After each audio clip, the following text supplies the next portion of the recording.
So one of the things that we need to understand is the point of education. Why are we even bothering to educate ourselves? What's the truth about understanding and memory? Do you have to actually understand it before you memorize it? And fact versus... And one of the amazing things about being able to know the point of why you're educating yourself is it already helps you remember more, as does knowing about fact versus opinion. So if you're educated about fact versus opinion, you're already ahead of the game in terms of being able to memorize, because you'll have some tools that we'll talk about today. Hey Magnetic Memorizers, this is Anthony Metivier from magneticmemorymethod.com. If you want to improve your memory, get started now by subscribing to this channel and enabling notifications so you don't miss a thing our community releases about using memory techniques like the Memory Palace to learn and remember anything in ways that are fast, easy, effective, and fun. And oh, for the love of the greatest tradition known to humanity, hit thumbs up for memory training. So, what is the point of education? What is the point of being smarter? Really think about that often. Every time you sit down to read a book, every time you start a course, every time you step into a lecture hall for a new thing or a talk, whatever it is. This doesn't just have to do with being a student. This has to do with anything that you're going to learn. What is the point? That will help your memory because it'll help you focus and keep revisiting it. What's the point? What's the point? Because here's the thing, the author, the teacher, they will not always be telling you the point. They will not always be, it would get repetitive and boring if they kept on saying, remember, this is the point. Remember, this is the point. Oh, by the way, did you know that this is the point? No, they're not always going to do that for you. You have to think about that. You have to make the connections in your head. And if you keep and you hold on to that point, you're going to remember more automatically better, because you need to make the connections in your head. And what better way to make the connection than to be intimately familiar with the point? Now, since we're not talking about studying anything in particular, we have to generalize a little bit here, but you'll find this useful because the point of of education is usually this, and a lot of people don't think about it. It's to create more opportunity for yourself, right? Isn't that what you're in there for most of the time? To create more opportunity. At the end, you want to be able to do more. You want to be able to see more so that you can see more opportunities and options for getting involved with this or that, right? That's a key thing there. So what's the opportunity, right? Think about the point and the opportunity. And what is the opportunity it's going to create? If you're going to go and read a book like this and maybe do a memory project, like what's the opportunity here? What is it that it's going to enable you to see in terms of future opportunities? Or what is it going to do for you that's going to allow you to actually engage in the world in a higher level? So create more opportunity is the major point of education. You will automatically remember more if you can hold on to that point. And you might want to memorize the opportunity and the point that you're doing it. But there's a catch. There's always a catch. What you get reflects what you put in. What you will get from any education, any educational effort reflects what you put in.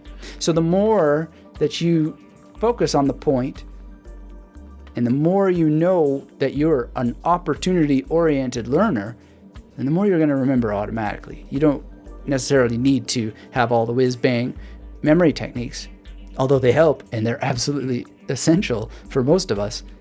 You've got to remember that what you take out is a reflection of what you put into the process, right? So that's a huge thing. It's a huge, huge point.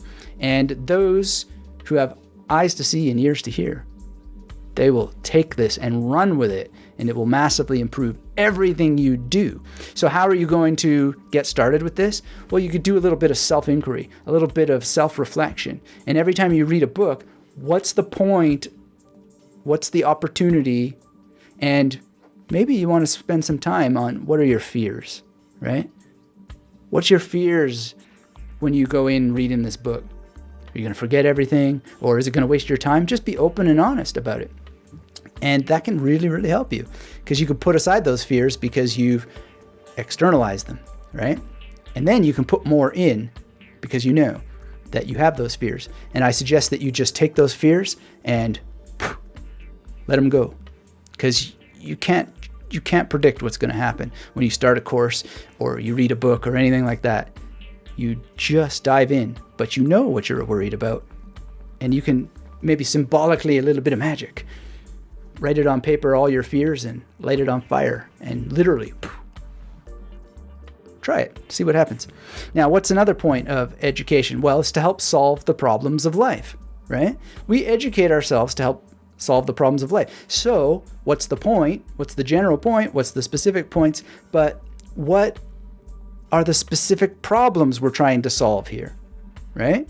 So when you look at, some of the successful books in the world, they're trying to solve very, very specific problems. And if you can hold on to what those problems are, you're more likely to get yourself through the book. So just take an example like Maps of Meaning by Jordan Peterson. Great book, but he's not necessarily telling you again and again and again what the problem is that you're trying to solve. But if you can keep in mind what it is, because it's all laid out in the introduction, then you can get yourself through the book a lot better and remember more about what's being said in there, because you're holding on to this principle that the point of the book is to solve certain problems in life, right? But not just solve them.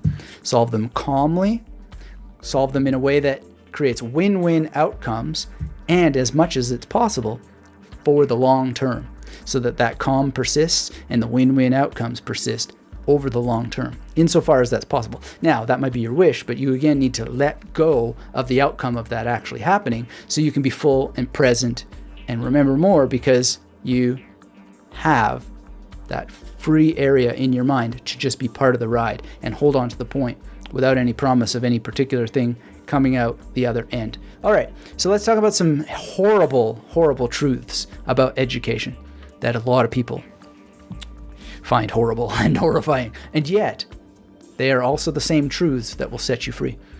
Education is always self-directed. It's always self-directed. You are you, and no one else is going to do it for you. No one else is going to do any of it for you. No one's going to read the books for you. No one's going to show up at the class for you. There ain't going to be no, instant download. Maybe in the future, but you sure you're going to want to pay the price for the instant download?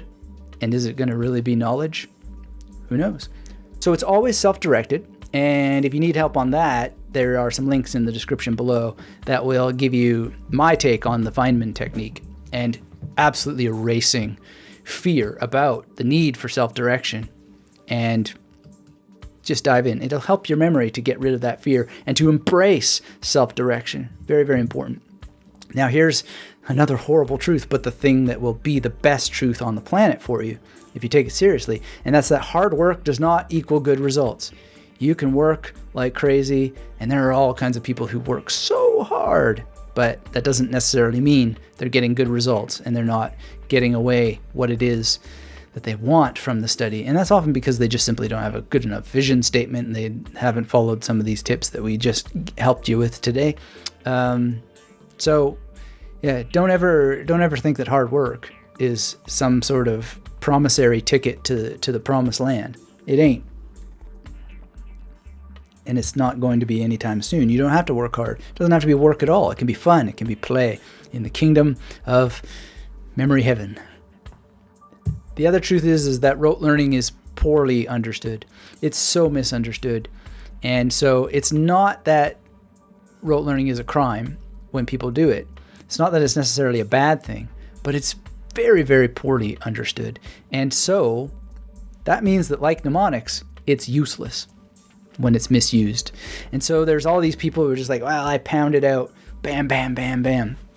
Well, that's not what rote learning is, and it's not what mnemonics are. Mnemonics do involve some sort of repetition, different kinds of repetition, but they're very, very streamlined, and they're scalable, and they are beautifully creative. But there are certain ways that traditional rote learning can also be beautiful and creative. And so what we need to do is we need to learn how to make sure that any repetition we do is always creative. It's always generative. Moving to our next topic, and I think it's absolutely critical to understand this, is that understanding is something that occurs over time. And there are so many people who worry that reading without understanding can harm you. Well, to tell you the truth, maybe. But we actually read so that we understand. The assumption is you don't understand this, therefore you're reading it. Why am I rereading this book this month, or these books this month? Because I assume that I haven't milked them of all their value. And there's more to understand, right? There's more connections to be made. We read so that we understand. And not understanding can't really harm you in any particular way, because that's what reading is for, is to understand. And there's a link to a video on memory experts and their biggest mistakes that they make, and the nonsense things that some memory experts say that should know better. And the first one there is that we memorize so that we can understand. So in this book I'm memorizing, this is a translation and an interpretation of the Atmabodha by Shankaracharya. And this is an absolutely amazing text. And I decided to memorize potentially all of it, because I realized that, yes, there's this intellectual understanding at a glance when I read it, but what about understanding it permanently, insofar as permanence is possible? And there's this wonderful, well, actually everything unlocks, the understanding unlocks because of memorizing it. So, it says there in the second part that just as chopping wood is the indirect and fire the direct cause of cooking, spiritual practice is the indirect cause, and self-knowledge is the direct cause of liberation. Now, I understood that in passing in just, reading it, but then memorizing it, reflecting deeply upon it is amazing. And when I was making the decision, I'm going to memorize this thing, I'm going to work on memorizing it, I thought, do I have to memorize the opening? And then I just thought, go for it, man, because there's probably something to be understood there. Because all it says is, I am composing this treatise on self-knowledge for those who are purified and peaceful, calm of mind, free of craving, and desirous of liberation, right? And so I just thought, do I have to memorize that? And I thought, yeah, I must, because there must be something to understand there. And because I memorized it, I realized, wait a second, there's a contradiction here, isn't there? Free of craving and desirous of liberation? What? So I then started to think about this. How is that possible? How is that possible? And then as I memorize some more and think more and contemplate deeply from within, I come to understand, wait a second. You can have that contradiction because you already are what you're seeking, right? So you can be free of craving and desirous of liberation because you need to hold on to the understanding that you are what you are seeking, right? And then you think about the difference between spiritual practice and self-knowledge as being, the real key to liberation is self-knowledge. And practice is just or spiritual practice, better said, is this kind of, indirect cause.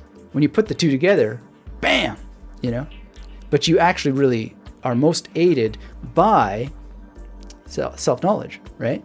Because it actually guides your practice. It makes sure that you're practicing better. Anyhow, that's just an example of understanding more precisely because I memorized it, and I never would have come to this understanding in any other way. So I read more and memorize more so that I might understand more. Very, very important. If you haven't taken the free course yet that gets you into the full family, just follow the link in the description below or on the screen, and I'll send you my free memory improvement worksheets and video course. Together, we'll unlock your natural ability to learn and remember anything fast. Well, magnetic friends, thanks as always for the view. If you're not yet subscribed, please join us, and for the love of the great memory tradition, hit that thumbs up and keep the conversation going in the discussion area below. Oh, and never forget, keep yourself magnetic.